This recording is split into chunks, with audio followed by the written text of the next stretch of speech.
In the previous example, we only focused in on a market that had two people, person A and person B. But we know that markets have more than two people. There can be hundreds, thousands, hundreds of thousands, even millions of people within a particular market.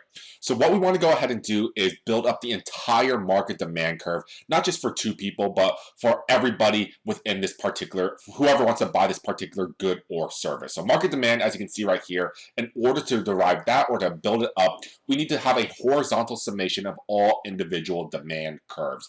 And what is horizontal summation? It's the method of how we're going to get market demand. And horizontal summation, all we need to do is add up the number of units of the product that will be purchased at each price by all consumers. So for every single price, we need to go ahead and add up the quantity. Easy way to go ahead and do this is, once again, take a look at an example where we have two people within this market, but we can easily extend this out to 3, 400, 10,000 people. We have Ahmad and Bina, and we have a price and quantity sort of combination for the game market in this example. And here for the prices, we have the willingness to pay for each of these particular individuals. At a price of $12, neither of them wants this good. At a price of $10, Ahmad will have 10 units of this good demanded, while Bina will have 0, and then so on down the line. And we do notice that we don't have to have identical demand curves in this instance because all of us have different willingness to pay for the same exact good. So for you and I, our willingness to pay for Publix chicken tender sub would be vastly different. I would be having a very high willingness to pay because I really like this good a lot. And if you don't like the Publix chicken tender sub that much, then you probably have a low willingness to pay.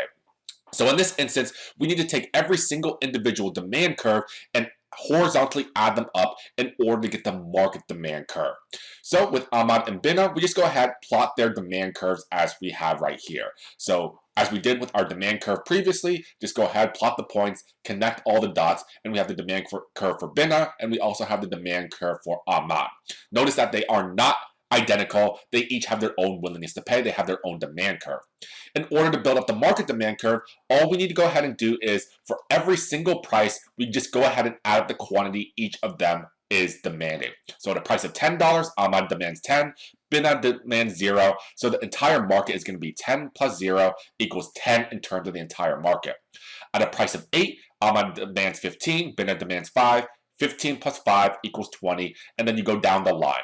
And with this, you go ahead and build up your demand curve for the entire market. In this case, just these two people right here. And this bolded red line that you see right here, this is exactly the market demand curve for the gaming market in this example. So here, for every single price, go ahead and add up the quantity. At a price of 4, it's 25 plus 15. So 15 plus 25 right here will give us a total market demand of 40. And you're going to do this for every single price that you have the information for. And we're going to go ahead and take this entire market demand curve that we see right here and do our particular analysis and interpretation of it, especially when we're going to go ahead and take a look at the determinants of demand, see exactly what shifts the entire market demand curve over to the right or to the left. We're not going to be focused in on the individuals anymore. We're going to be focused in on everybody within the entire market. And we'll see how that's going to go and play out in the next big section.